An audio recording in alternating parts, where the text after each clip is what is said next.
Donc, un rapport audiovisuel de la tour de Babel. On va, si vous voulez bien, se relever et nous allons lire, donc, particulièrement pour cette deuxième partie dans Apocalypse, chapitre 18, de versets 1 à 3. Et j'aimerais intituler, donc, cette partie Adieu Babylone. Adieu Babylone. Apocalypse 18 et le verset 1er. Là, nous allons directement, donc, de Genèse 11 à l'Apocalypse. Et vous avez, donc, dans Apocalypse 17, la Babylone religieuse, la tour, donc, qui veut toucher au ciel, et qui est en communication avec les démons. Et la deuxième, c'est la ville, donc, qui est représentée par la Babylone politique et commerciale. On va lire, si vous voulez bien, dans Apocalypse 18, versets 1 à 3. Après cela, je vis descendre du ciel un autre ange qui avait une grande autorité, et la terre fut éclairée de sa gloire. Il cria d'une voix forte, disant, « Elle est tombée, Babylone la grande. Elle est devenue une habitation de démons, un repère de tout esprit impur, un repère de tout oiseau impur et odieux, parce que toutes les nations ont bu du vin de la fureur de son impudicité, et que les rois de la terre se sont livrés avec elle à l'impudicité, et que les marchands de la terre se sont enrichis par la puissance de son luxe. On va continuer. Et j'entendis du ciel une autre voix qui disait, « Sortez du milieu d'elle, mon peuple, afin que vous ne participiez point à ses péchés et que vous n'ayez point de part à ses fléaux, à ses jugements, car ses péchés se sont accumulés jusqu'au ciel, et Dieu s'est souvenu de ses iniquités. Payez-la comme elle a payé, et rendez-lui au double selon ses œuvres. Dans la coupe où elle a versé, versez-lui au double. Autant elle s'est glorifiée et plongée dans le luxe, autant donnez-lui du tourment et du deuil. Parce qu'elle dit en son cœur, je suis assise en reine, je ne suis point veuve et je ne verrai pas de deuil. À cause de cela, en un même jour, ces fléaux arriveront, la mort, le deuil et la famine, et elle sera consumée par le feu, car il est puissant, le Seigneur Dieu, qui l'a jugé. Amen. Père, nous te bénissons. Nous te remercions pour la joie et le grand privilège que nous avons d'entrer librement en ta présence dans le Saint des Saints, par la route nouvelle et vivante que tu as inaugurée au travers du sang de ton Fils. Nous te bénissons, Père, pour nous avoir envoyé Jésus-Christ, notre seul Sauveur, celui avec qui nous passerons l'éternité, celui qui s'est révélé à nos cœurs, celui avec qui nous voulons passer, Seigneur, ces moments dans cette soirée. Merci, Seigneur, de nous l'avoir accordé librement, ce cadeau ineffable, Seigneur, que personne ne mérite et que tu nous accordes dans ta bonté et dans ta grande miséricorde. Merci d'avoir pardonné tous nos péchés. Merci de nous avoir lavés, Seigneur, totalement dans ton sang. Et que ton nom, Seigneur, reçoive toute la gloire, l'honneur qui lui est dû à cause de Christ Jésus. Amen. Et tout le peuple dit Amen. Amen. Gloire à Dieu. Vous pouvez vous asseoir, frères et sœurs. Alléluia. La deuxième partie, je l'ai intitulée Adieu Babylone. Bye bye Babylone. Ce qui veut dire que le parti, pour eux, va bientôt finir et que notre parti va commencer pour l'éternité. Alléluia. Jésus a dit, le monde se réjouira et vous serez dans la tristesse. Mais je vous reverrai et votre tristesse se changera en joie. Alléluia. Merci Seigneur. La Bible a beaucoup à dire sur Babylone. Elle est mentionnée dans la Bible plus que toute autre ville, sauf Jérusalem. Peut-être vous avez entendu parler des jardins suspendus de Babylone, bâtis par Nebuchadnezzar, considérés comme une des 7 merveilles du monde à l'époque, dans l'Antiquité. Puis ensuite, ils ont disparu. Il va arriver un temps où le monde entier va encore s'émerveiller, une fois de plus, devant les réussites de la Babylone de la fin des temps. Babylone va de nouveau s'élever, va de nouveau se glorifier pour rencontrer son mur. Rencontrer son face-à-face, son sort final est prévu. son destin arrêté et prédit dans les Écritures. Sa chute, sa destruction ne se fera pas par la main des hommes ou par des guerres, mais se fera par la main du Tout-Puissant. Après cela, je vis descendre du ciel un autre ange qui avait une grande autorité. La terre fut éclairée de sa gloire. Imaginez, juste un ange. Toute la terre est illuminée par un seul ange. Et l'homme se glorifie. Hein? Il cria d'une voix forte, elle est tombée, Babylone la grande. Elle est devenue une habitation de démons, un repère de tout esprit impur, un repère de tout oiseau impur et odieux méprisable. Qu'est-ce que la prophétie biblique? C'est l'histoire humaine prédite à l'avance. Nous sommes privilégiés. Amen. Nous ne devrions jamais être pris de court ou pris, je dirais, comme cela, par surprise. Non, voyez. La prophétie biblique, c'est l'histoire humaine annoncée, déclarée, écrite à l'avance. À l'avance. Nous tenons, dit Pierre, pour d'autant plus certaine la parole prophétique à laquelle vous faites bien de prêter attention comme à une lampe qui brille dans un lieu obscur. Sur la terre, c'est un lieu très obscur. Mais nous avons une lampe. Amen. Nous avons une lumière. Ta parole est une lampe sur mon sentier. Alléluia. Merci Seigneur. Et on a besoin de se poser la question. Est-ce que l'ange puissant, avec une très grande autorité, parle de façon littérale ou symbolique? Parfois, il y a des noms et des lieux qui parlent de quelque chose de plus que des endroits ou des lieux géographiques. Quelque chose de plus. Par exemple, quand on dit Wall Street, voyez, Madison Avenue, ça veut dire, ce sont des mots codes, d'une certaine manière, pour le commerce nord-américain, voyez, pour le marchandage, voyez. Quand on parle de Paris, c'est la politique de la France. Quand on parle d'Ottawa, c'est le gouvernement canadien. Quand on parle de Berlin, c'est la politique de l'Allemagne. Quand on parle de Strasbourg et de Bruxelles, c'est le gouvernement de l'Union européenne, et ainsi de suite. C'est de la même façon quand les Écritures parlent du mot « monde ». Monde. Ça peut vouloir dire différentes choses. 3 choses. Le mot « monde ». Ça peut vouloir dire ou se référer à la planète. Par exemple, dans le psaume, Dieu va dire « Le monde est à moi et tout ce qu'il renferme ». Voyez? Ou encore, Dieu a fondé le monde par sa sagesse. Ses éclairs illuminent le monde. On comprend très bien que Dieu parle de la planète. Allez partout le monde et prêchez la bonne nouvelle. Celui qui croira sera sauvé, celui qui ne croira pas sera condamné. Donc, ça parle de la planète, allez partout. Maintenant, ça peut parler aussi du système impie, méchant de ce monde. Par exemple, auparavant, avant de servir Christ, nous marchions selon le train de ce monde. Vous voyez, on comprend que c'est le monde méchant, où Jésus a dit en priant le Père, en parlant de ses disciples, « Ils ne sont pas du monde. » Vous voyez, de ce monde méchant, on n'appartient plus. Hein? N'aimez pas le monde. Ça veut dire n'aimez pas le système méchant, pourri, pervers, impur de ce monde autour de nous. Jacques, le pasteur de Jérusalem, a dit « L'amour du monde est inimitié contre Dieu. Celui donc qui veut être ami du monde sera ennemi de Dieu. » Ça peut vouloir dire aussi les gens. Vous voyez, les gens. Le monde, ça peut vous dire les gens. Par exemple, quand Amnon, un des fils de David, a voulu violer sa demi-sœur, Tamar, il a dit, faites sortir tout le monde.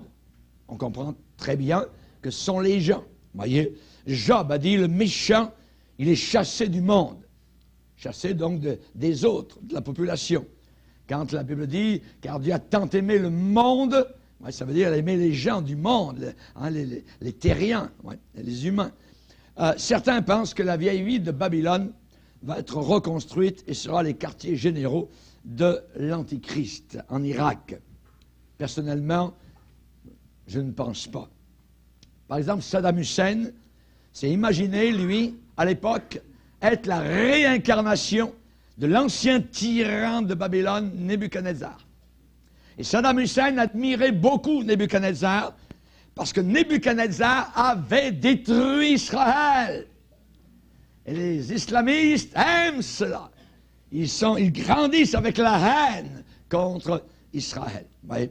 Et Saddam Hussein admirait beaucoup Nebuchadnezzar parce qu'il avait assujetti, vaincu donc Israël à l'époque. Et Saddam Hussein a entrepris de reconstruire l'ancienne ville de Babylone. Vous voyez, il a commencé.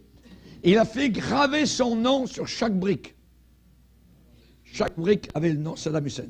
Imaginez, voyez. Mais tout cela, évidemment, était un échec total et complet. Vous connaissez la suite de l'histoire, voyez. Mais la Bible l'avait dit, dans Jérémie 51, « Ainsi Babylone sera submergée, coulera, sombrera, elle ne se relèvera pas des malheurs que j'amènerai sur elle. » Elle n'a jamais été reconstruite au travers des siècles, jusqu'à ce que Saddam Hussein essaye, et lui-même, il a été tué par les armées américaines, vous le savez.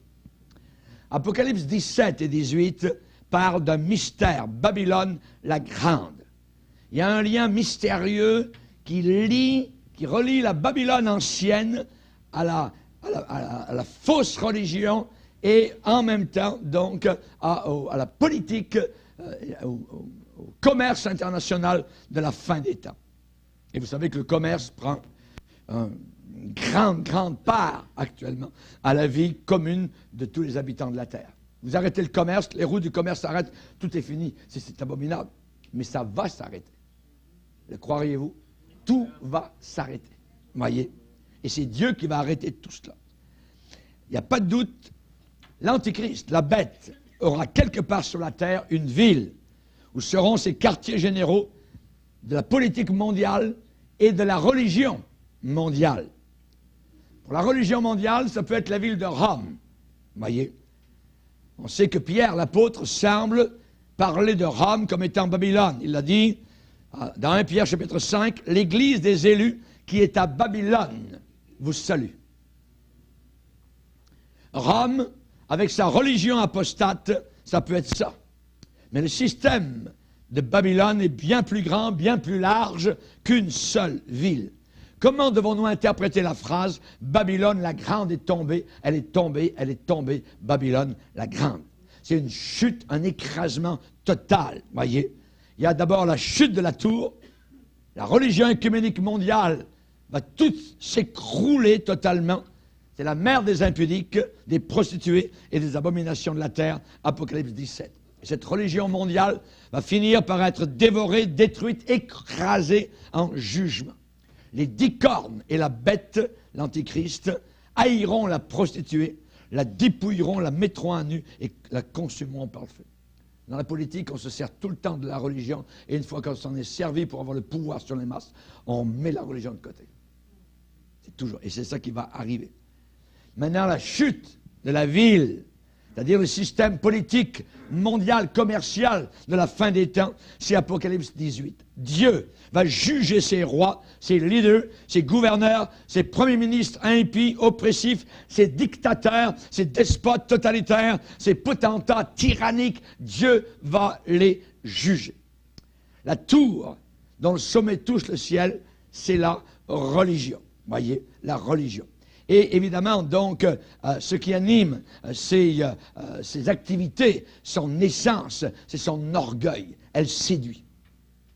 Elle séduit. Il n'y a rien de pire que la religion pour séduire. Même les élus, si c'était possible. Tellement le pouvoir, il y a une puissance de séduction au travers de la religion. Ensuite, il y a des abominations qui se passent, des débauches. Voyez, on sait qu'actuellement, en Amérique du Nord, il y a environ 50% des prêtres et des curés de l'Église romaine qui sont homosexuels. C'est abominable. Hein, et ensuite, ils prennent le dieu Galette. Voici l'agneau de Dieu qui enlève le péché du monde. Tout d'un coup, ça devient Dieu. Voyez, la religion catholique romaine est la seule religion au monde à créer Dieu. À créer le Créateur. Rendez compte? Le morceau de galette rond, voyez, au début, c'est un morceau de galette. Mais au travers de la messe, tout d'un coup, il y a une magie et ça devient Dieu. Et le curé dit, voici l'agneau de Dieu qui ôte le péché du monde. Et tous les gens s'inclinent par milliers. Vous voyez la séduction. La religion catholique romaine est la seule à créer le Créateur. C'est terrible, voyez, la séduction. Sa décadence et son sort final, eh bien, il est dit que l'Antichrist vont haïr la prostituée, la dépouilleront, la mettront à nu, mangeront ses chairs, la consumeront par le feu. Imaginez, ça va être terrible. C'est un langage très, très violent, voyez. Et sa destinée, eh bien, sera selon le dessein de Dieu. Elle sera totalement détruite. Maintenant, le deuxième aspect de Babylone, vous voyez, c'est ce que nous allons voir maintenant, c'est l'aspect du système politico-commercial. C'est Apocalypse 18, la ville. À Babel, rappelez-vous, ils ont construit une tour et une ville. La tour, c'est la religion mondiale contre Dieu, prostituée, et la ville. La ville, c'est là où le commerce se passe, c'est là où la politique, c'est là où le gouvernement, vous voyez, est en train de siéger. Et aujourd'hui, actuellement, on va voir que le gouvernement est devenu Dieu. On attend tout du gouvernement. Ce que les gens devraient demander au Seigneur, les gens devraient plier. Non, ils vont frapper à la porte. Le gouvernement devrait me donner ça, devrait me donner ça, devrait me donner ça. Vous voyez, le gouvernement est divinisé aujourd'hui. On va le voir. En attendant, je vais vous montrer un petit vidéo qui va vous montrer comment, en Europe, la tour de Babel a été reconstruite à partir de l'an 2000. Au mois de décembre de l'an 2000, il y a une tour de Babel qui existe en Europe.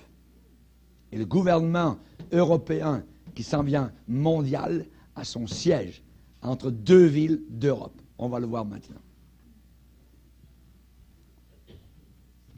Je me trouve à Strasbourg, en France, devant le bâtiment du Parlement de l'Union européenne. Ce bâtiment a été conçu d'après le tableau du peintre Bruegel qui représente la tour de Babel, tour inachevée, et il a été construit de façon à représenter un édifice inachevé. Pourtant, il est bel et bien terminé. Il abrite le Parlement européen et je suis en ce moment même devant ce bâtiment dont la construction, qui a coûté 12 milliards de dollars, a été achevée en décembre 2000.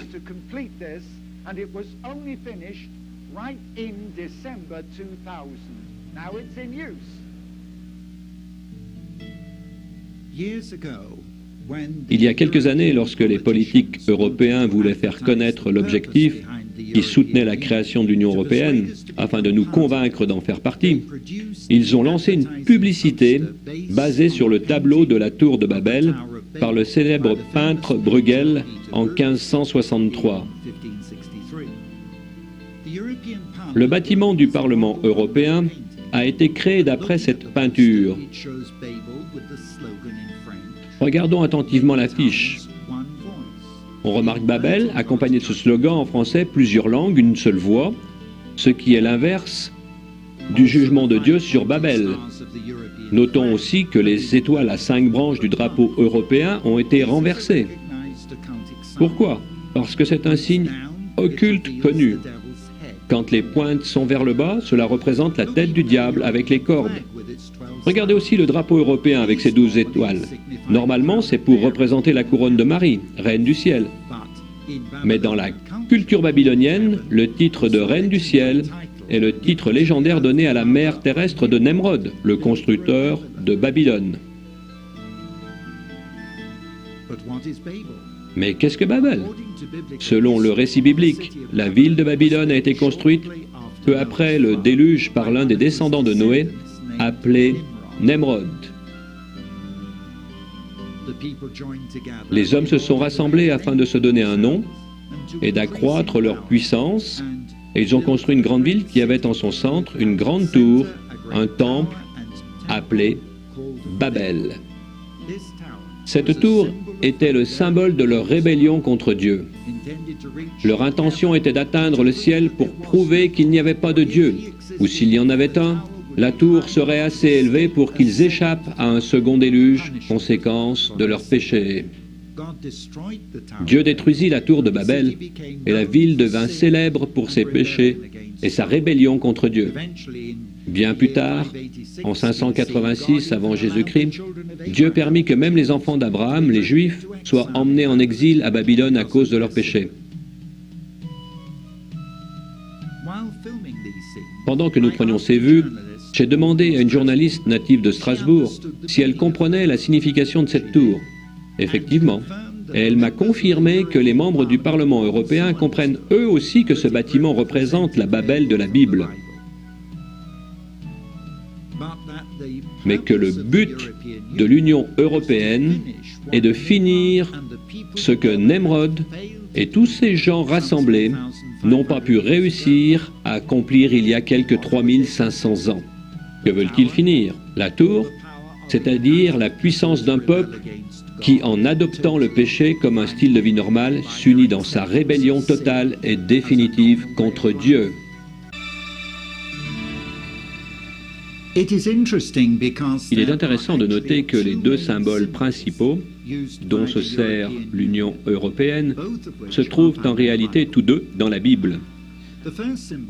Le premier que nous avons vu dans la première partie de cette vidéo se trouve à Strasbourg, où a été construit le siège du Parlement européen sur le modèle de la tour de Babel. Le second symbole adopté par l'Union européenne est bien pire.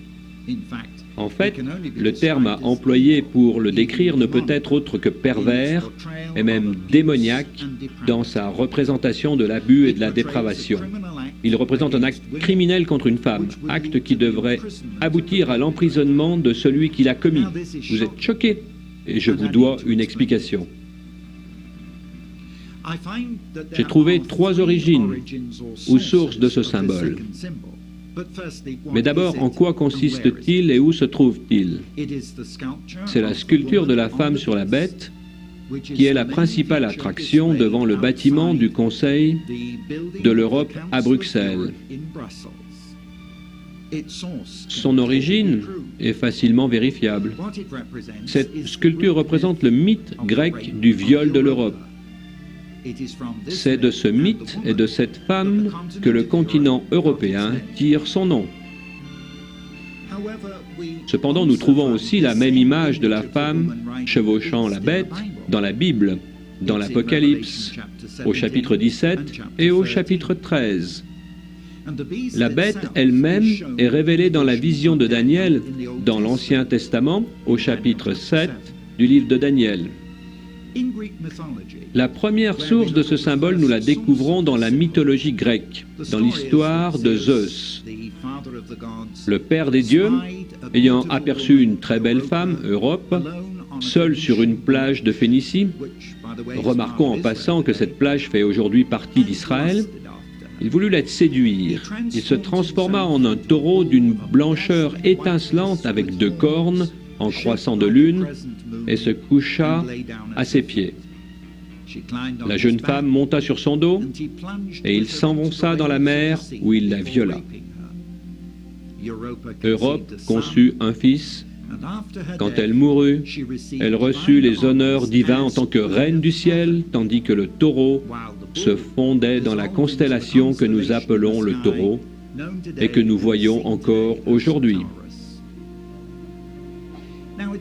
Il est facile de dire que je me trompe, mais ici, même à Bruxelles, à seulement 1 kilomètre du Parlement européen, avec ce symbole de la femme chevauchant la bête, se trouve un centre commercial. On y voit la même femme, et comme le montrent ces vues, il n'y a pas qu'un seul magasin, mais plusieurs qui s'appellent Jupiter, ce qui est le nom romain du père des dieux, appelé Zeus en grec. En plus de la sculpture devant le bâtiment du Conseil de l'Europe à Bruxelles, on trouve des tableaux représentant la femme chevauchant la bête à l'intérieur des bâtiments du Parlement européen, tant à Bruxelles qu'à Strasbourg. Quand Jésus révéla à Jean la femme, selon Apocalypse 17, assise sur une bête écarlate avec beaucoup de cornes, parlait-il prophétiquement de l'Europe d'aujourd'hui? Nous savons que l'Apocalypse est une prophétie. Est-elle en train de se réaliser? Et pourquoi cette femme est-elle appelée Mystère Babylone la Grande? Et à qui correspond cette puissante bête avec ses cornes? Dans la mythologie, cette femme, Europe, s'est attaché au Père des dieux qui s'était déguisé en taureau avec des cornes en forme de croissant de lune. Le symbole du Père du Dieu païen du Moyen-Orient, c'est-à-dire Baal, d'après l'archéologie et la Bible, et Zeus ou Jupiter, d'après la culture grecque ou romaine, était un taureau avec des cornes en forme de croissant de lune. Et le dieu principal de la Babylone et du Moyen-Orient, dans l'Antiquité, était le dieu de la lune, lui aussi représenté par un taureau avec des cornes en croissant de lune, ou plus simplement par un croissant de lune. Nous avons toutes les raisons de croire que Allah est le même dieu de la lune que Mahomet a choisi d'adorer et qui est encore adoré par des millions de gens de nos jours. Le croissant de lune est le symbole universel de l'islam que l'on voit partout sur les drapeaux et sur les mosquées. Alors, quel rapport y a-t-il entre l'Europe et l'islam? L'histoire montre que depuis le commencement, l'islam est en lutte avec l'Europe. D'abord, les incursions de l'islam en Europe, en passant par la Turquie, les Balkans, l'Espagne et la France, afin de dominer l'Europe par la guerre. Puis, les invasions par les croisés européens sur le territoire biblique d'Israël, afin d'en arracher le contrôle des mains de l'islam. Ensuite, il y a 100 ans, la découverte du pétrole au Moyen-Orient a fait de ces nations islamiques les pays les plus puissants et les plus convoités politiquement et économiquement de la planète. Ce fut le début d'une union violente entre l'islam et l'Europe. Pendant la Première Guerre mondiale, les armées européennes se sont battues entre elles au Moyen-Orient. En 1917, pendant que les Français et les Britanniques repoussaient l'occupant turc et allemand d'Israël et de Jérusalem et des territoires voisins,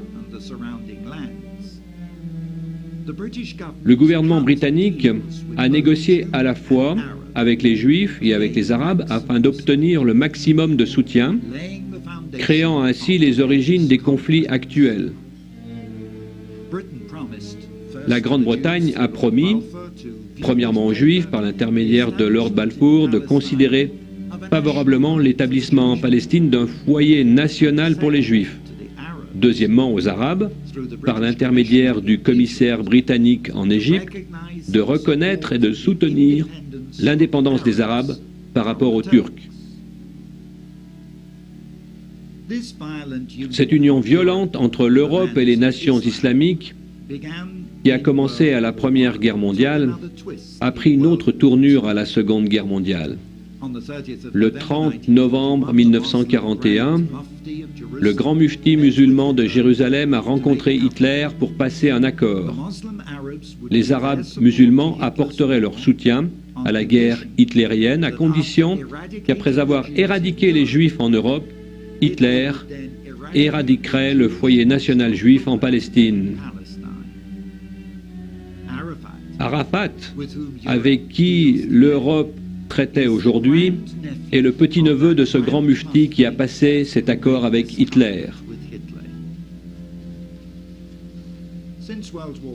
Depuis la Seconde Guerre mondiale, l'union entre l'islam et l'Europe se poursuit.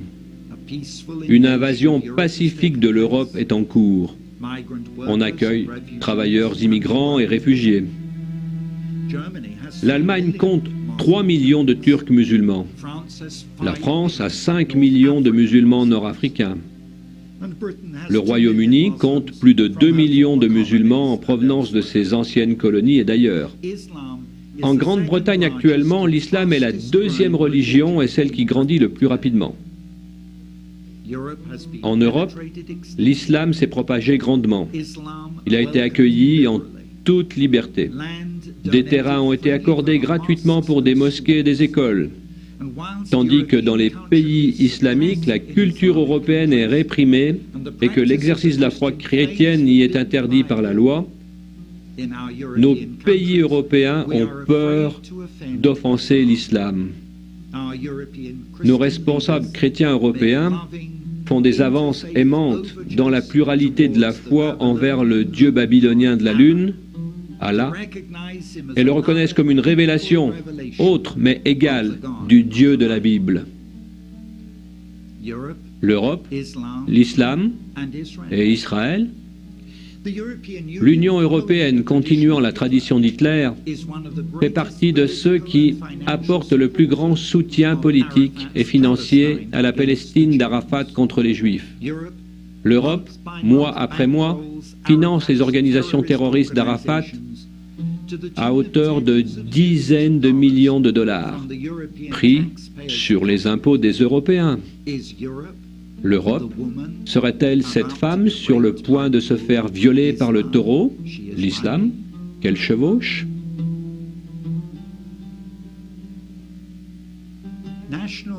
En juin de cette année, de grands journaux nationaux ont annoncé qu'à cause de la politique de la porte ouverte à l'immigration en Belgique, ce pays est devenu le quartier général de l'invasion musulmane en Europe. Le centre de commandement des forces militantes de Al-Qaïda se trouve à Bruxelles, où se trouve aussi le centre de commandement de l'Union européenne. Voilà où nous en sommes spirituellement aujourd'hui. Est-ce que vous réalisez la gravité de la menace de l'islam? Les musulmans adorent Allah, qui, comme nous vous l'avons montré, n'est autre que Baal ou le dieu de la lune.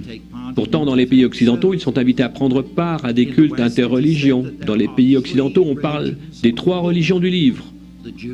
Les Juifs qui croient en l'Ancien Testament, les chrétiens qui croient en la Bible entière et les musulmans qui croient en leur Coran. Mais Allah n'est pas du tout notre Dieu. Regardez le symbole qu'ils emploient. Le croissant de lune sur leur mosquée, sur leur drapeau, à la forme des cornes d'un taureau.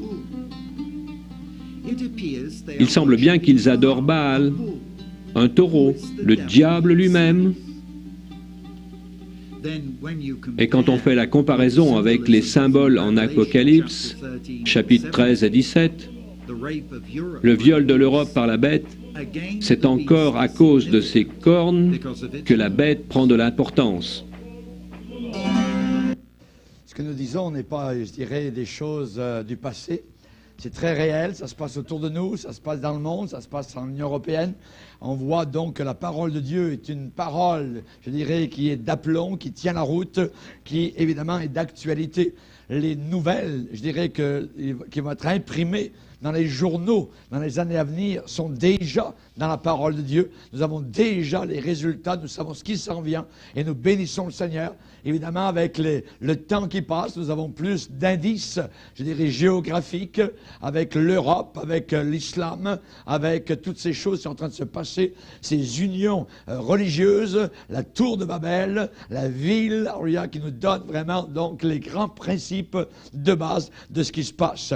Et on sait qu'à Babel, eh bien, ils ont déclaré bâtissons-nous une ville. Bâtissons-nous une ville. Ce qui veut dire, évidemment, donc, un système politico-économique. Babylone, dans son ensemble, dans l'ensemble, c'est la tour et la ville. La religion, la politique et le commerce. Vous voyez, c'est 2 grands éléments. Une grande prostituée avec un aspect religieux. Les islamistes adorent Satan. C'est une religion satanique. Le Coran est un livre satanique. Et quand Mohammed a eu ses révélations, il était en transe et il était possédé par les démons et il écrivait donc ce que vraiment des démons lui disaient de dire. Si vous lisez le Coran, ça n'a ni queue ni tête. Vous lisez la Bible, c'est le livre de Dieu. Amen. Quand le Seigneur a parlé à Daniel, il lui a dit le livre de la vérité. Le livre de la vérité, il n'y en a qu'un seul ici-bas sur terre, et c'est la Bible, la parole du Seigneur. Amen. Gloire au Seigneur. Maintenant, évidemment, le pouvoir politique. La Bible dit que les rois de la terre sont à l'intérieur de cela. Le pouvoir économique, on nous parle des marchands de la terre. Babylone va dominer et contrôler toute la terre sous ces 2 aspects. L'aspect religieux et l'aspect politico-économique. Amen. On comprend ça. Donc ce système anti-Dieu, eh bien, aura une manifestation finale que j'appelle le mal, dans toute son ampleur, dans toute sa suprématie à la fin des temps. Et évidemment, ce système anti-Dieu a Satan dans son origine, qui manipule derrière le rideau du monde, qui lutte contre le bien suprême ordonné par Dieu à l'origine. Cette guerre existe depuis toujours. Et elle va consumer littéralement la planète Terre pendant la grande tribulation qui va durer 7 ans. Voyez, une fois que l'Église de Dieu aura été enlevée, à ce moment-là, l'Antéchrist sera sur place et la main de fer, alors il y a un communisme mondial, la Terre entière deviendra un camp de concentration. Toute la Terre deviendra un camp de concentration. Il y a 3 grandes villes dans la prophétie. Et chacune de ces villes a un rôle très particulier.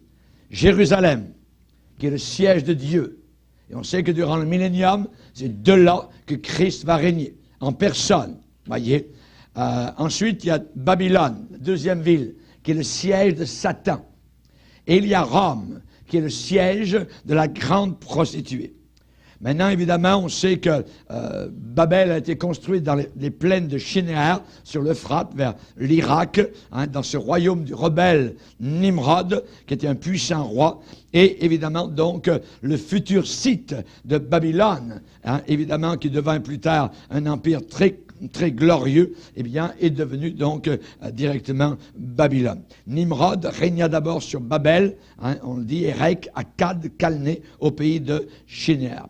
Ensuite, on sait que cette Babylone-là, ce système de Babylone, existe depuis la Genèse. Mais il prend son ampleur, une très grande ampleur, à la fin des temps. Et il va atteindre son apogée pendant la grande tribulation. C'est un système global, un système de mondialisation, un système fermé, lock, stock and barrel. Ça veut dire qu'il n'y a rien qui passe au travers, puisque personne ne pourra ni acheter ni vendre s'il n'a pas, évidemment, donc, la marque sous la peau donc, de l'Antichrist avec un code. Il n'y aura plus besoin de carte de crédit. Une carte de crédit peut se faire voler, mais vous aurez votre code sur vous, voyez, si évidemment vous allez, si vous rentrez dans la grande tribulation et si vous ne voulez pas mourir de faim, eh bien ça sera le seul moyen. Et devant les caches, vous aurez juste à passer la main droite ou le front. Ce sont les seuls endroits du corps qui sont assez chauds, même l'hiver, et ils vont régénérer la puce que l'on mettra à l'intérieur du corps donc des gens. On le fait déjà, imaginez sur les animaux, sur certains prisonniers, imaginez comment on est proche, évidemment, donc, ils vont marquer le monde entier. Mais ce qui veut dire que l'enlèvement est tellement proche, ce qui veut dire que Jésus va revenir, quand ces choses commenceront à arriver. Relevez la tête, amen. Alors, relève tes épaules, mon frère, ma soeur. Christ, ça vient nous chercher. Amen. Que Dieu soit glorifié. Amen. Alléluia. Merci Seigneur. Babylone, la politico-commerciale, donc du chapitre 18 d'Apocalypse, est totalement dominée par les démons. Totalement dominée par les démons. La Bible dit un repère de tout ce qui est impur, un refuge de tout ce qui est odieux, une habitation de tout ce qui est vil. Donc exactement comme un lieu désert où les démons et les oiseaux impurs qui personnifient le mal prennent refuge. C'est une image de désolation, d'isolation, de solitude, de dépression, tout ce que vous voulez. Donc c'est un repère de démons. Elle accueille le mal sous ses ailes. Et vous allez voir de plus en plus que le mal va être accepté, des choses que vous n'avez jamais vues auparavant, qui vont vous offusquer, vont être visibles. Nous avons été en Autriche un jour avec mon épouse, et directement sur les routes, voyez, sur les grandes routes, nous entrions dans une ville en Autriche, et là devant nous, il y avait une femme quasiment toute nue qui était allongée d'un bord à l'autre de la route, tout ça. On dit, comment ils peuvent faire ça, voyez? Et dans des grands magasins, c'était à l'extérieur, ou des affaires d'affiches de 20 pieds de hauteur, voyez, encore là avec des femmes. Voyez. Ça, c'est en Europe, ça commence à arriver par ici, mais on va en voir de plus en plus. C'est abominable. Le mal va être accepté, voyez, plus de refus de rien du tout. Un repère de ce qui est impur. Système babylonien, nous sommes là. Quand vous entrez dans le centre commercial, vous entrez dans le système babylonien. Dans n'importe quel centre commercial, vous entrez dans le système de Babylone. Elle est renommée pour ses prostitutions, pour ses fornications, pour son obsession de ce qui est occulte. Voyez. Et pendant la grande tribulation, l'Antéchrist prendra son trône et régnera, ne l'oubliez pas, sur le monde entier. Sur le monde entier. Tous les gouvernements locaux, Canada, France, Italie, tout va tomber. Tout va tomber. Et déjà maintenant, ils ne gouvernent quasiment plus. Voyez. Pourquoi? Parce que derrière la scène, il y a un autre gouvernement qui est en train de monter, gouvernement mondial par les Illuminati, par la franc-maçonnerie internationale, et ainsi de suite, sont eux, voyez, les Rockefeller et tout ça, et les milliardaires qui sont en train de diriger donc le monde entier vers l'Antichrist. Ils sont en train de préparer leur homme. Chers amis, le monde entier sera infesté, conduit, dirigé par des esprits démoniaques. C'est les démons qui vont s'emparer donc du monde. Et c'est Satan qui a construit un système babylonien d'iniquité dans le monde entier. Mais Dieu n'oublie pas. Dans Apocalypse 18, verset 5, Dieu s'est souvenu de ses iniquités. Et il dit qu'elle va repayer le double pour tout le mal qu'elle a fait. Payez-la comme elle a payé et rendez-lui au double de ses œuvres, versez-lui au double. Chers amis, si à Babel, ils ont construit une tour, eh bien là, nous avons la tour du péché. Les hommes sont en train de construire la tour du péché qui atteint jusqu'au ciel, jusqu'à Dieu. Autrefois, à Babel, les hommes impies ont voulu élever jusqu'au ciel une tour de briques, voyez. Et maintenant, Dieu dit que c'est la tour de leur péché qui atteint jusqu'à sa demeure. Chapitre 18, verset 5, Apocalypse. Ces péchés se sont accumulés jusqu'où? Jusqu'au ciel. Ces péchés ont monté jusqu'au ciel. Amen. Dans Jérémie 51, il est dit, nous avons voulu guérir Babylone, elle n'a pas guéri. Abandonnons-la. Et nous sommes mieux de l'abandonner. Sortez du milieu d'elle, vous mon peuple. Amen. Sortez. Amen. Qu'est-ce que tout cela signifie pour nous? Ça signifie que nous approchons très vite de la deuxième venue de Jésus-Christ. De l'enlèvement de l'Église authentique de Jésus et du règne de la bête de l'Antéchrist quand nous ne serons plus sur la terre. Il faut que celui qui le retienne ait disparu. Ait disparu.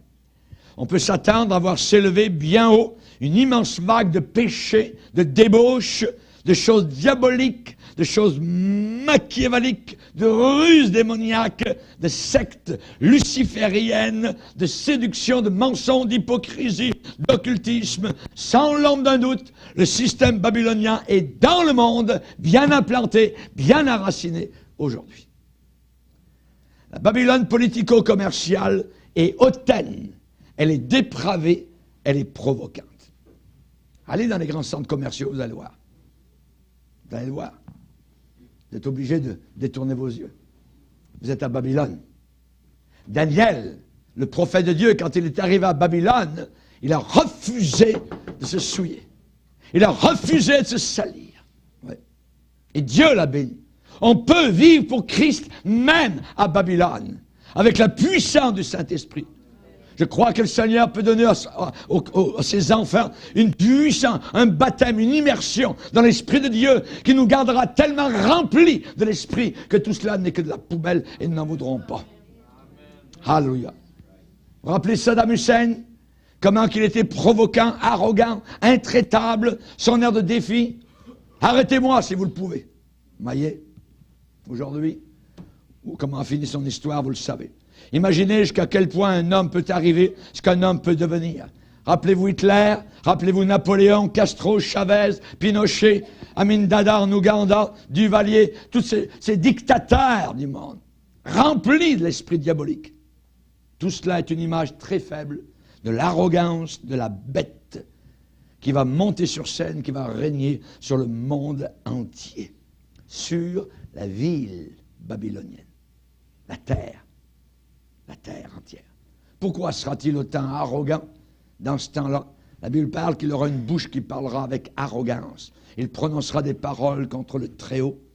Le roi fera ce qu'il voudra, il s'élèvera, se glorifiera au-dessus de tous les dieux, dira des choses incroyables contre le Dieu des dieux, n'aura égard à aucun Dieu, car il se glorifiera au-dessus de tous. Il n'aura aucun égard pour les femmes, et certains pensent qu'il sera un homosexuel.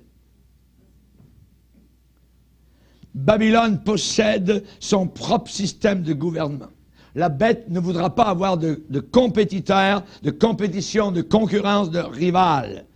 L'Antéchrist va confisquer les richesses des autres et il va devenir lui-même immensément riche.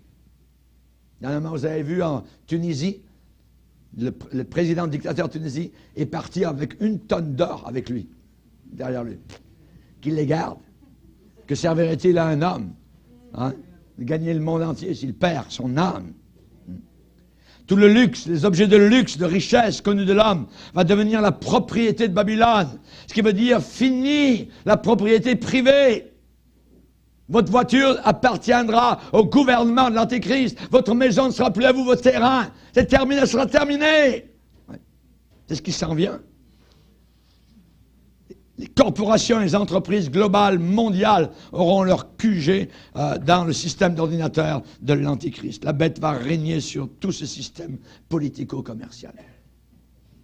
Certains pensent qu'en Europe, il sortira de là. On va en parler durant la prochaine conférence, on ira dans plus de détails avec Strasbourg, où là, cette tour de Babel, vous l'avez vu, donc elle est là. Elle a coûté des milliards de dollars et il semblerait qu'il y a une partie de ce gouvernement antichrist qui est déjà là et une autre partie à Bruxelles. La bête va régner sur tout ce système. Il semblera totalement invincible. La Bible dit que tout peuple, toute langue, toute nation et tous les habitants de la terre l'adoreront. Imaginez. Ceux dont le nom n'a pas été écrit dans le livre de vie de l'agneau. Vous avez remarqué dernièrement comment Satan est devenu tellement arrogant, tellement insolent, insultant, prétentieux, impudent à notre époque. Pourquoi? Parce qu'il pense qu'il va gagner. Il pense qu'il est en train de gagner. Si vous n'avez pas remarqué, c'est peut-être que vous dormez.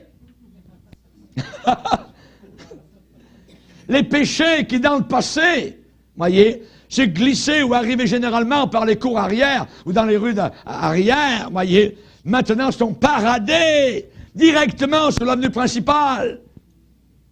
Fierté, voyez. On ne rougit plus. On ne rougit plus. Cependant, nous nous rappeler que tout cela va arriver à une fin. La fessée bientôt. Voyez. La Bible dit que dans le temps de ces rois, le Dieu des cieux suscitera un royaume qui ne sera jamais détruit, qui ne passera pas sous la domination d'un autre peuple. Et ce royaume qui s'en vient, le dernier, avec Christ, brisera, anéantira tous ces royaumes-là, et lui-même subsistera éternellement. C'est ce qu'indique la pierre que tu as vue se détacher de la montagne, sans le secours d'aucune main, et qui a brisé le fer, les reins, l'argile, l'argent, l'or. L'explication est certaine. Voilà ce que Daniel dit. Amen. La pierre, c'est Christ. La pierre angulaire. Alléluia. Il s'en vient. Gloire au Seigneur. Il ne tardera pas. Et la description de Babylone sociopolitique est hautaine et dépravée. Et dépravée. Depuis le début, le caractère de Babylone a été singularisé par la soif, l'avidité de puissance, avide de richesse, de pouvoir, d'opulence, de luxe, de débauche. Voyez. Babylone politico-commerciale est destinée à la destruction. Destinée à la destruction totale. Ce système-là va être à l'échec d'une façon terrible. Et la parole de Dieu nous rappelle qu'en dépit de toute l'arrogance de l'Antichrist, il ne pourra pas empêcher de retenir le jugement du Dieu Tout-Puissant. Du Dieu Tout-Puissant. À cause de cela, en un même jour, ces fléaux arriveront, la mort, le deuil, la tristesse, le chagrin et la famine. Elle sera consumée par le feu, car il est puissant, le Seigneur Dieu qui l'a jugé. Et tous les rois de la terre et tous les marchands vont pleurer. Parce qu'ils se sont enrichis dans le système de Babylone. Ça va être du cash au crash. Catastrophe. Tout le jeu de domino va s'écrouler. Ce que nous avons vécu un peu en 08, où le monde a tremblé, point de vue finance, les banques, tout ça, ça s'en vient. C'était juste une petite répétition de ce qui s'en vient. Vous avez vu comment tous les gouvernements sont rassemblés en Chine là-bas, et tout le monde, qu'est-ce qui se passe? Ouais. Mais il s'en vient un écroulement terrible. Un éboulement, un écrasement dévastateur du système de Babylone. Et ça va arriver de façon tellement rapide comme un cataclysme. Sa destruction sera totale, absolument, complètement, radicalement. En 1 heure, 60 minutes. En 60 minutes, toutes les bourses de la terre auront craché, tout va s'écrouler. En 1 seule heure est venu ton jugement. Chapitre 18, verset 10. Peut-être une bombe atomique va exploser. Je ne sais pas. La Bible dit les gens vont se tenir loin. Verront le champignon atomique, auront peur de la radiation. Un ange a illustré cette illustration. Il est dit un ange puissant prit une pierre semblable à une grande meule, la jeta dans la mer en disant « Ainsi sera précipitée avec violence Babylone, la grande ville, elle ne sera plus trouvée. » Si vous pouviez jeter dans l'océan une immense pierre, vous verriez des vagues chocs émanant et partant d'un point central et balayant tout sur son passage comme un tsunami. Personne ne sait vraiment ce qui va arriver. Beaucoup de choses que nous savons, qu'on ne sait pas actuellement encore, simplement pas, jusqu'à ce qu'elles s'accomplissent littéralement. De toute façon, ça sera complètement dévastateur. Complètement dévastateur. En 1 seule heure. Dieu jugera le péché de Babylone qui s'est empilé depuis des siècles. Ce système est voué à l'échec. Les exemples de l'Ancien Testament sont Sodome, Gomorrhe. Ces villes n'existent plus, désertes. On n'a rien retrouvé, encore aujourd'hui, de Sodome et Gomorrhe. Une image de ce qui arrivera à Babylone la Grande. Son sort est prédit d'avance, un sens unique, one way, vers la destruction. Les rois de la terre vont pleurer, système politique détruit, malgré sa force, sa puissance humaine. Les marchands de la terre, le commerce international sera complètement terminé. Les navigateurs de la mer aussi, parce qu'il y a beaucoup de commerce international à partir de la mer. Système économique colossal, mondial, avec une emprise sur toutes les activités terrestres, va s'écrouler. Ce système politico-économique et le système religieux auront évidemment des grandes villes de la terre comme centre, hein, et les marchands de la terre vont pleurer. Personne n'achète plus leur cargaison. Fini le centre commercial. Qu'allez-vous faire si vous n'avez plus de centre commercial?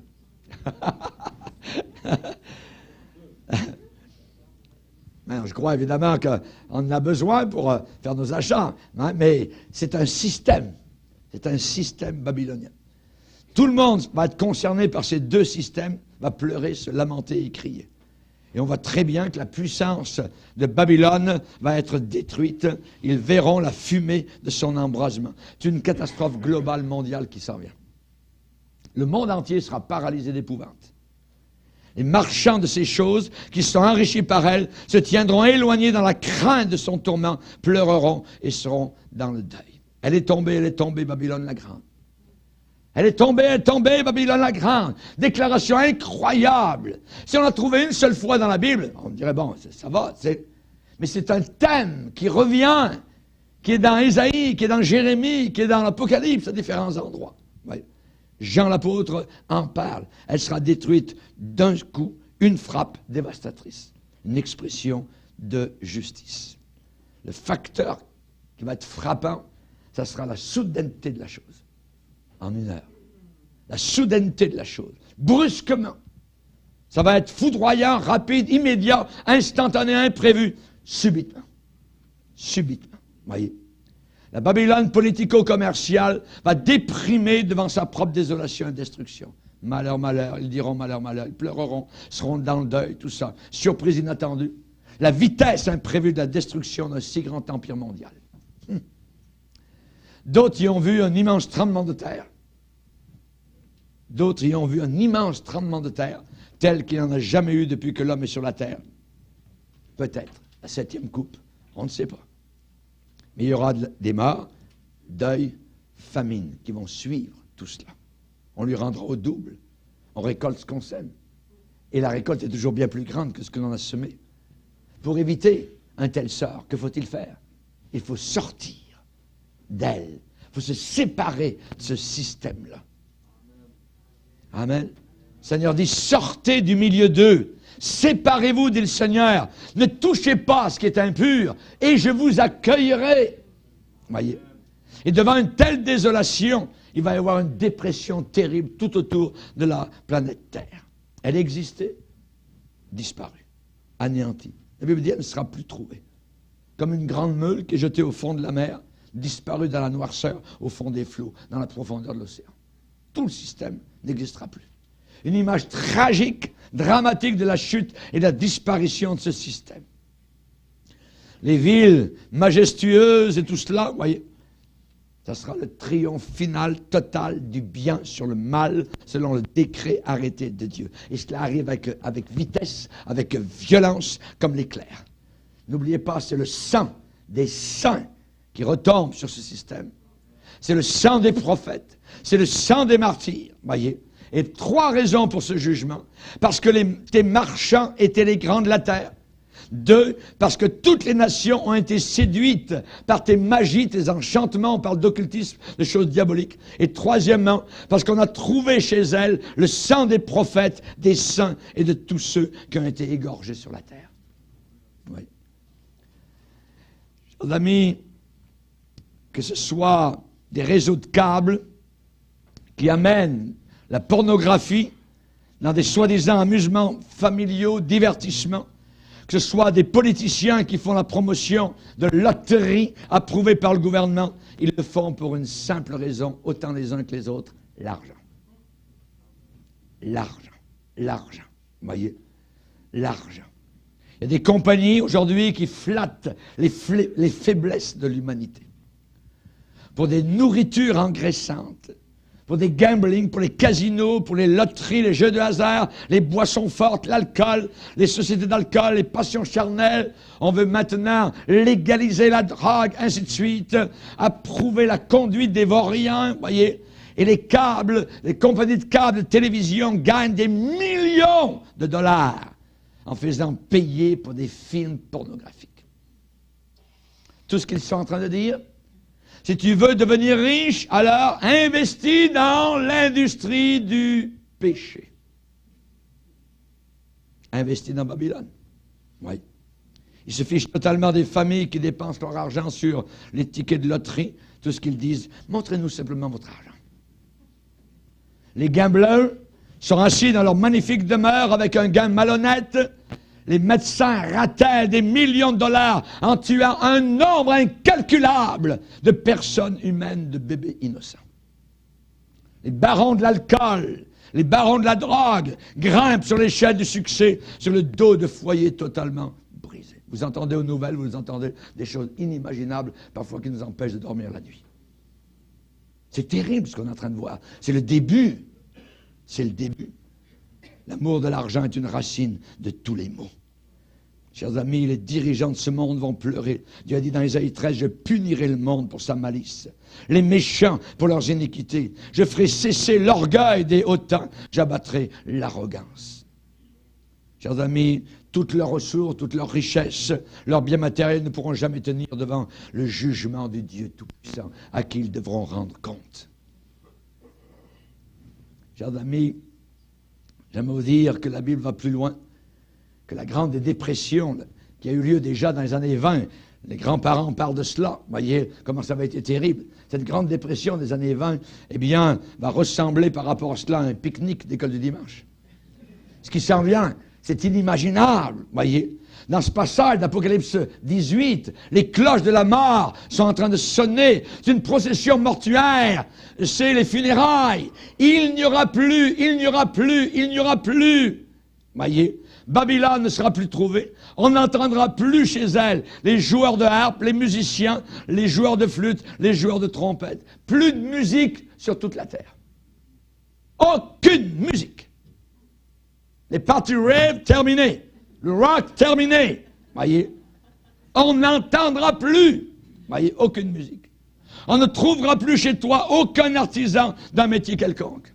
On n'entendra plus chez toi le bruit de la meule. La lumière de la lampe ne brillera plus chez toi. Plus d'électricité. Tout autour de la terre. On n'entendra plus la voix de l'époux et de l'épouse. Je crois que tout cela est un déclenchement, c'est une détente de gâchette pour Armageddon, la grande fin de l'humanité. Quand nous reviendrons avec Christ du haut des cieux pour juger l'Antéchrist et le faux prophète. Alléluia. Alléluia. Un petit enfant avait eu une opération dans un hôpital, et pendant l'opération, il est allé au ciel. Il a raconté, il a 4 ans, imaginez. Son père était pasteur dans le Nebraska. Il a parlé à l'enfant de 4 ans, quand il est revenu, que tout était bien. Il dit, papa, tu sais, Jésus, il m'a pris sur ses genoux dans le ciel. Il dit, il a les yeux merveilleux. Ses yeux sont beaux. Il dit, papa, tu sais qu'il avait un cheval, Jésus? Alléluia. C'est un témoignage merveilleux. Merveilleux. Je l'ai entendu dimanche matin passer à la radio de WCHP. C'est formidable. C'est du réel. Il y a un monde dans l'au-delà. Et ce qu'il n'avait jamais dit, que la maman avait eu 2 fausses couches. Et un jour, le petit enfant, il parle en train de jouer. Il dit, papa, tu sais, j'ai 2 sœurs. Comment tu as 2 sœurs? Oui, je les ai vues au ciel. Il n'avait jamais dit à l'enfant, évidemment, à cet âge-là, que la maman avait eu 2 fausses couches. Ils sont là-haut. Rendez compte, tous les bébés avortés sont tous là-haut.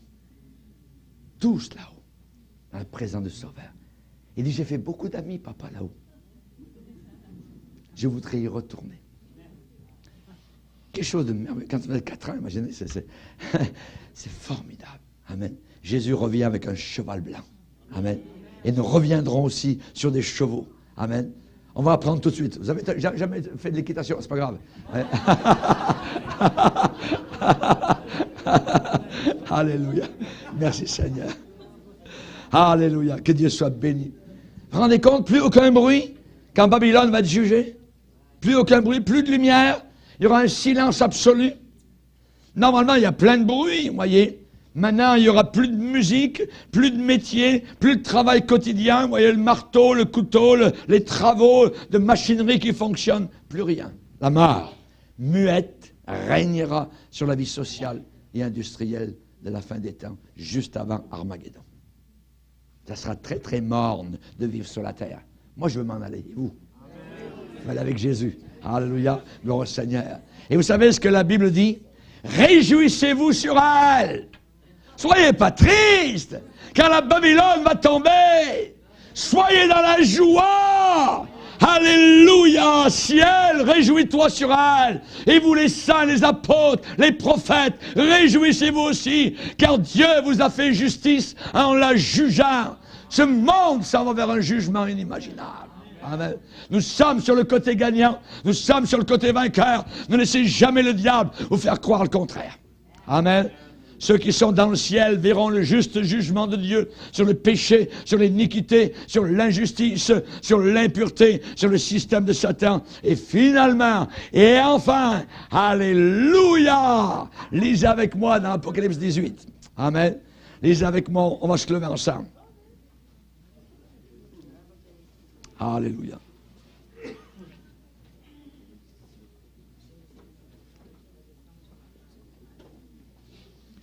Apocalypse 18, verset 20. Ciel, réjouis-toi sur elle, et vous les saints, les apôtres et les prophètes, réjouissez-vous aussi, car Dieu vous a fait justice en la jugeant. Alors un ange puissant prit une pierre semblable à une grande meule, et il la jeta dans la mer en disant, ainsi sera précipitée avec violence Babylone, la grande ville. Elle ne sera plus trouvée, et l'on n'entendra plus chez toi les sons des joueurs de harpe, de musiciens, des joueurs de flûte, des joueurs de trompette. On n'entendra plus chez toi aucun artisan d'un métier quelconque. On n'entendra plus chez toi le bruit de la meule, la lumière de la lampe ne brillera plus chez toi, et la voix de l'époux et de l'épouse ne sera plus entendue chez toi, parce que tes marchands étaient les grands de la terre, parce que toutes les nations ont été séduites par ta sorcellerie, tes enchantements, et parce qu'on a trouvé chez elle le sang des prophètes et des saints et de tous ceux qui ont été égorgés sur la terre. Après cela, j'entendis dans le ciel comme une voix forte d'une foule nombreuse qui disait, Alléluia! le salut, la gloire, la puissance sont à notre Dieu, parce que ses jugements sont véritables et justes, car il a jugé la grande prostituée qui corrompait la terre par son impudicité, et il a vengé le sang de ses serviteurs en la redemandant de sa main. Et ils diront une seconde fois, Alléluia! Et sa fumée monte au siècle des siècles. Alléluia. Seigneur, nous te bénissons. Nous te glorifions pour ta parole. Nous te bénissons pour tout ce que tu as prévu pour nous. Merci pour tes enfants qui marchent dans ta crainte, qui veulent te servir. Nous te prions que ceux qui encore ce soir n'ont pas fait la paix avec toi puissent venir à toi et se repentir de leurs péchés et venir sous le sang du calvaire, le sang de Jésus qui purifie de tout péché. Oh mon Sauveur, béni soit ton nom. À toi soit toute la gloire et l'honneur. Merci Seigneur. Amen. Et tout le peuple dit Amen. Alléluia. 3 réactions à avoir. La première, sortez du milieu d'elle. Mon peuple. Amen. Deuxièmement, ne l'enviez jamais, ni ses richesses, ni sa gloire. Amen. N'enviez jamais cela. J'aimerais en terminant vous donner le témoignage d'un homme de Dieu qui était dans un avion et il allait faire une série de réunions. Il s'appelle Jenny McCombs. Il a raconté cette histoire. L'avion est arrivé, il dit, je m'apprêtais à descendre et je levais la main au-dessus de mon siège, juste au-dessus de ma tête, et ma main tomba sur un paquet de papier. J'ai tiré dessus et j'ai découvert que c'était un paquet de billets de $100. J'ai placé de nouveau ma main, encore une fois, et j'ai découvert un autre paquet, une autre pile de $100. Il y avait $20 000 en cash. Il dit, j'avais jamais tenu autant d'argent cash dans mes mains. J'ai attendu que tout le monde soit sorti de l'avion. Je suis allé vers le pilote. Monsieur le pilote, j'ai trouvé un paquet d'argent dans cet avion. Que dois-je faire? Le pilote m'a dirigé dans l'aéroport vers un certain bureau. Je suis entré dans ce bureau et j'ai posé cet argent sur le bureau devant un agent. Voici l'argent. L'homme a commencé à remplir un rapport. Je lui ai demandé, que va-t-il arriver à cet argent? Il a répondu, si personne ne le réclame, il sera à vous. Et soudain, derrière moi est entré rapidement un homme qui avait une apparence miteuse, les cheveux tout ébouriffés, et il a déclaré, j'ai perdu un certain montant d'argent dans cet avion. Est-ce qu'il y a eu un rapport de cela? L'homme derrière le bureau a dit, monsieur, décrivez-moi cet argent avec exactitude. Et l'homme ébouriffé, aux vêtements chiffonnés, a dit, il y a $20 000 en coupure de 100 en 2 paquets. Il a décrit l'argent de façon exacte, parfaite. Le gars du bureau lui a donné les 2 paquets de billets. L'homme a saisi l'argent, tourné le talon et sorti. Pas un seul merci. Il s'est juste tourné et sorti de la pièce. Et le pasteur a dit, je m'attendais au moins à un simple merci, mais pas un seul mot. Je suis monté dans le taxi pour aller à mes réunions, et le diable est monté avec moi dans le taxi. J'étais assis sur le siège arrière, et le diable a commencé à parler doucement à mon oreille. Tu es un fou. Tu savais que c'était de l'argent de la drogue. Tu savais que cet homme n'était pas bon. Cet argent aurait pu servir pour le bien ou pour ta famille. Tu es un insensé de l'avoir redonné aux autorités. Il ne t'a même pas dit merci. Il dit, le diable travaillait dur sur moi. Alors j'ai riposté en commençant à penser à tout ce que je possédais avec Jésus. Comment il m'avait appelé, comment il m'avait gardé, comment Jésus m'avait sauvé, comment il m'avait racheté, comment il m'avait donné sa joie jour après jour, et une couronne de gloire qui m'était réservée. Et j'ai commencé à répondre au diable à haute voix dans le taxi, et j'ai parlé fort, et j'ai dit, mais regarde tout ce que je possède. Le conducteur qui était en avant savait très bien qu'il n'y avait personne qui était assis avec moi derrière, et il m'a dit, qu'est-ce que c'est mon gars? Vous voyez, il regardait le rétroviseur. Qu'est-ce que t'as dit? Et j'ai répondu, dit-il au conducteur de taxi, « Non, rien, j'étais juste en train de parler avec le diable. » Et il dit, à partir de ce moment-là, le taximan n'a jamais ôté une seule seconde ses regards de dessus son rétroviseur pour m'observer. Voilà ce que nous avons besoin de dire au diable. Regarde tout ce que je possède. Regarde tout ce que je possède. N'enviez jamais Babylone. N'enviez jamais les Babyloniens. N'enviez jamais ce monde pervers et perdu. Amen. Alléluia. On va louer le Seigneur, on va l'adorer, on va le bénir, on va le remercier pour cette merveilleuse soirée. Amen.